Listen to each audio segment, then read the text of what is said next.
আজকে বাইরে বৃষ্টি পড়ছে আর বৃষ্টি দেখে আপনাদের ভাইয়া বলছে খিচুড়ি খাবে। তো এদিকে আগে চাল ডাল সবকিছু একসাথে দিয়ে যখন বলক চলে আসে এখন আমি বাকি মশলাগুলো দিয়ে দিব। প্রথম দিয়ে দিলাম পেঁয়াজ, তারপর দিয়ে দিব আদা রসুনের বাটা, আর এখন একে একে সব ধরনের মশলাগুলো দিয়ে দিব। এখানে প্রথম দিয়ে দিলাম লবণ, হলুদের গুঁড়া আর কিছুটা পরিমাণে মরিচের গুঁড়া, যেহেতু খিচুড়িতে বেশি একটা মরিচের গুঁড়া না দিলেও হয়। তারপর সব কিছু একসাথে দিয়ে আগে একটু মিক্স করে দিব, আর তারপরে আমি এখন তেলটাও এখানে ব্যবহার করে দিব। আর এই তো এখন তেলটাও দিয়ে দিলাম এদিকে। সব কিছু একসাথে দিয়ে এখন আমি খিচুড়িটা বসিয়ে দিলাম, আর কিছুক্ষণের মধ্যে আমার খিচুড়িটা সুন্দর করে হয়ে যাবে। এভাবে কিন্তু আমার আম্মু বাসায় খিচুড়ি রান্না করে। আম্মুর হাতের খিচুড়ি তো অনেক মজা হয়, যার জন্য আমিও এভাবে বাসায় খিচুড়ি রান্না করি, বিশেষ করে পাতলা খিচুড়িটা। আর এই খিচুড়িটা খেতে কিন্তু অনেক মজা হয়।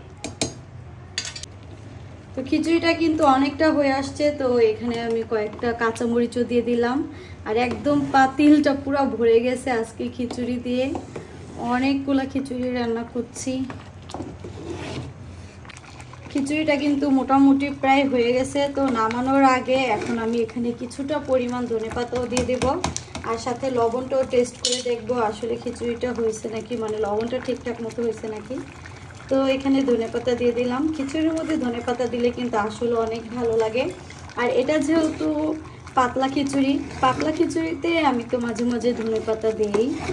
তো এই তো আমার খিচুড়িটা কিন্তু অনেক সুন্দর একটা কালার হয়েছে, আর কি সুন্দর যে একটা গ্রান বের হয়েছে। একদম পাতিলটা আজকে পুরো ভরপুর হয়ে গেছে আমার খিচুড়ি দিয়ে। আজকের খিচুড়িটা কিন্তু আমি মুরগির মাংস দিয়ে খাবো। মাংসটা যেহেতু আগেই রান্না করে ফেলেছি। তো এই তো আমার খিচুড়ি রান্না শেষ। দেখতে একদম পারফেক্ট হয়েছে, খেতেও মনে হয় অনেক মজা হবে। খিচুড়ির সাথে খাওয়ার জন্য এখানে আবার কিছু আলু ভেজেও নিচ্ছি। আর আলু ভাজা কিন্তু এমনিতে অনেক ভালো লাগে, আর ইদানিং না এভাবে আলুটা ভাজলে অনেক ভালো লাগে আমাদের কাছে। তো আজকে খিচুড়ির সাথে খাওয়ার জন্য এখানে আলুটাও ভেজে নিচ্ছি সাথে। এখন আমরা খিচুড়ি খাবো, তো খিচুড়িটা এখানে বেড়ে নিচ্ছি। একদম ধোয়া ওঠা খিচুড়ি, খিচুড়ির সাথে থাকবে। চলো এটা আগে হাজে। এই তো মুরগির মাংস দিয়ে দিলাম, সাথে এখানে আলু ভাজা। বেস্ট একটা আলু ভাজা এটা। আর এই আলু ভাজাটা কিন্তু আপনাদের ভাইয়া করে, সাথে শুকনো মরিচ আর লেবু, পেঁয়াজ আর শসা। এই তো আমার খিচুড়ির প্লেট রেডি।